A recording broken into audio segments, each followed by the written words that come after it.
بسم اللہ الرحمن الرحیم۔ آپ کے ساتھ ہم آج نبی پاک صلی اللہ علیہ وسلم کی بیٹی کی رخصتی کا پورا واقعہ بیان کریں گے۔ پچھلی ویڈیو میں ہم نے نبی پاک صلی اللہ علیہ وسلم کی بیٹی کی شادی کا واقعہ بیان کیا تھا۔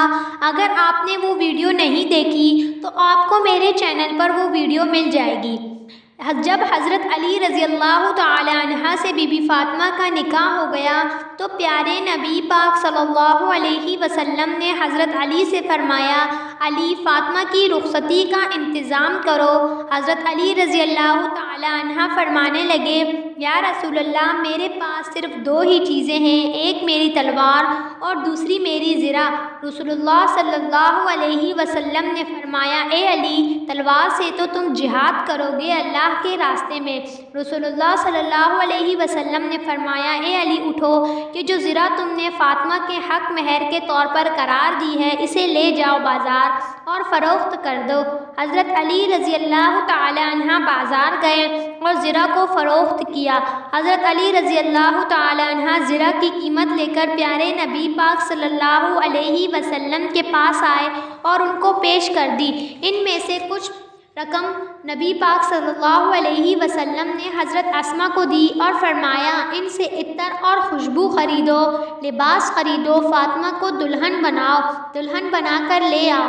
نبی پاک صلی اللہ علیہ وسلم نے حضرت ابوبکر رضی اللہ تعالی عنہ، سلیمان فارسی رضی اللہ تعالی عنہ اور حضرت بلال رضی اللہ تعالی عنہ کو بلوایا اور کچھ پیسے انہیں دے کر فرمایا، اس مقدار سے میری بیٹی فاطمہ کے لیے ضروریات زندگی کا سامان خریدنا۔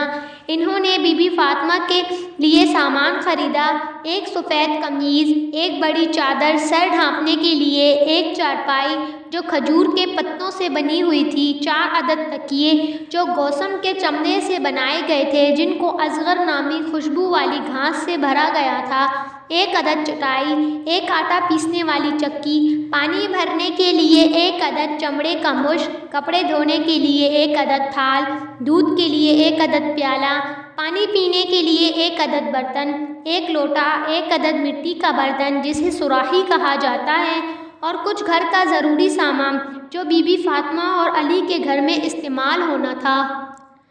جب بی بی فاطمہ رضی اللہ تعالی عنہ کا جہیز پیارے نبی پاک صلی اللہ علیہ وسلم کے سامنے لے آئے تو آپ صلی اللہ علیہ وسلم کی آنکھوں سے آنسو جاری ہو گئے۔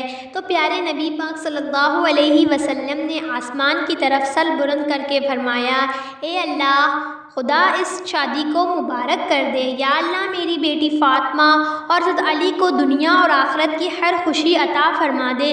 نبی پاک صلی اللہ علیہ وسلم نے بی بی فاطمہ سے فرمانے لگے، مجھے اس سے محبوب کوئی نہیں جو میں نے تیرے لیے چنا۔ اور حضرت علی رضی اللہ تعالی عنہ سے فرمانے لگے، اے علی، تجھے نبی کی بیٹی مبارک ہو۔ دوسرے دن ایک صحابی نے نبی پاک صلی اللہ علیہ وسلم کی خدمت میں حاضر ہو کر کہا، یا رسول اللہ، میں حضرت علی رضی اللہ تعالی عنہ کی دعوت کرنا چاہتا ہوں۔ میرے پاس ایک چھوٹا سا جانور ہے، اسے میں قربان کر سکتا ہوں اور حضرت علی کی دعوت کر سکتا ہوں۔ نبی پاک صلی اللہ علیہ وسلم مسکرا کر بولے، اللہ قبول کرے گا۔ پیارے نبی پاک صلی اللہ علیہ وسلم نے حضرت بلال حبشی کو بلایا اور فرمایا کہ جا کر سب کو کہہ دو کہ آج علی کا ولیمہ ہے، آ کر علی کا ولیمہ کھائیں۔ اس چھوٹے سے جانور کو ذبح کیا گیا۔